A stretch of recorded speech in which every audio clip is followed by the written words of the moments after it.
take it. And the cup is more than half full now. If you love him, you need it right. So give her your love and the cup will full. Your sky could never gray. Doubt can wipe a smile away. Sun, it shines up above. From out the darkness comes your love. Into the world it brings some light. I remember one thing, that after my mom passed away, my father was in a terrible, terrible state for nearly a year and a half.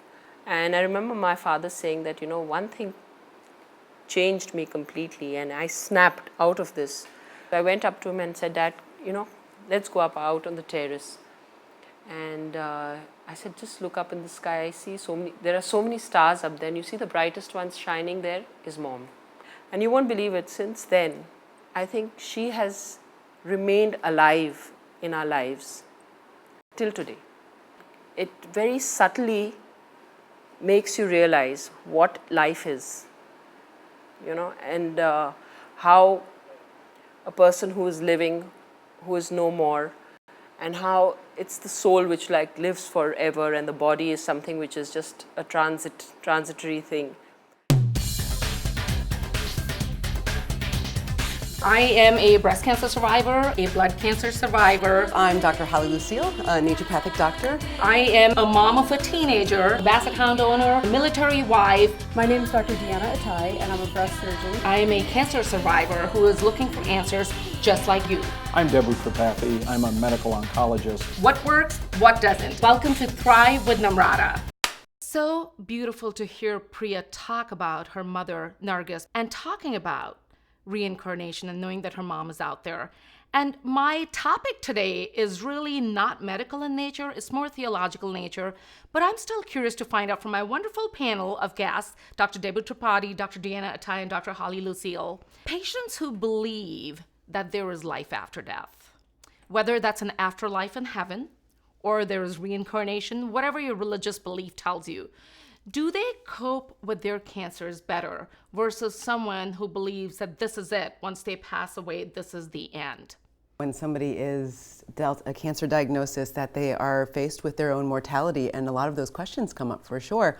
It has been my experience clinically with the patients that I've seen that if they have a certain belief that they hold strong to about what happens after death, it seems like they're more hopeful and they're more accepting of their current situation. Almost like they know that this isn't necessarily the end, Right. that there's something else coming. I can't say that I've seen changes in outcomes or maybe patients living longer, but there is sometimes a little bit more of a peace that sets in and an acceptance versus being completely gripped by fear. I have somewhat of a different take on it. I do think that there are very large chasms between what we see and people accepting death when it's imminent.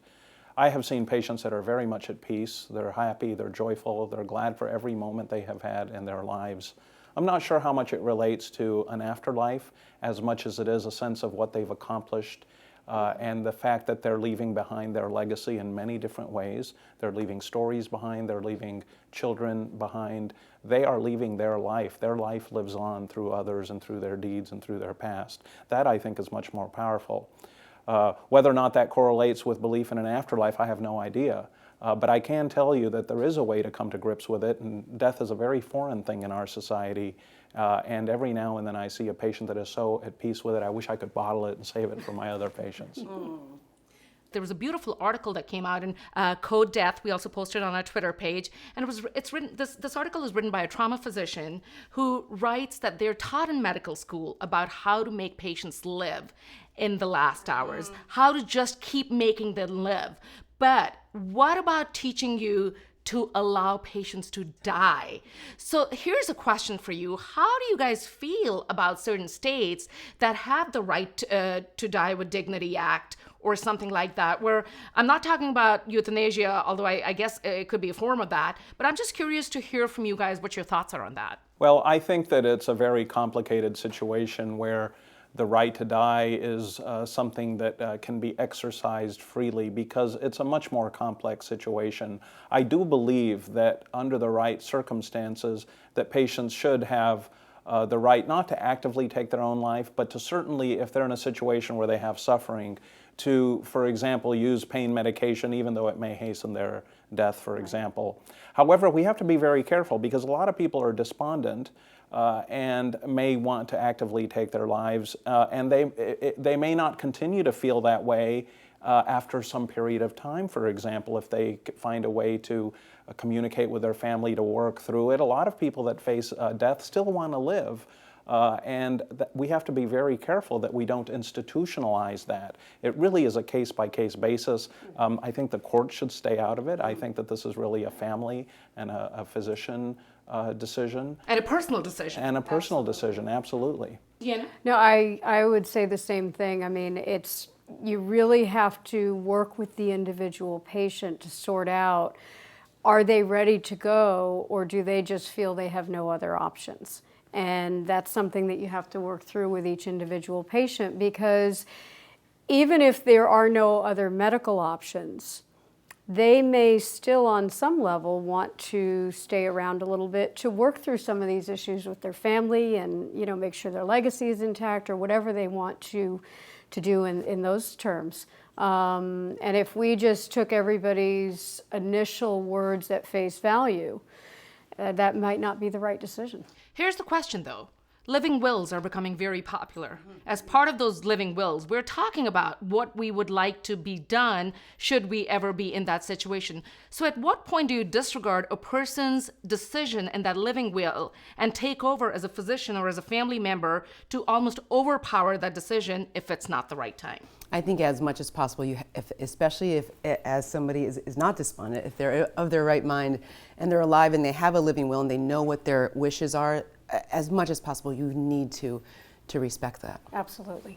I think a person should be careful when they write a living will. I always encourage my patients to make it worded in such a way that the living will covers them for something that isn't easily reversible. Because you can have a terminal cancer but still have several years to live. And in the case of breast cancer, a lot of people live a long time. And if you were to get a pneumonia or be in a car accident, certainly you might want to be resuscitated and be put on a ventilator because this is not the cancer, it's something else. So I think living wills should be written clearly, but if the way they are written, they should be respected, absolutely.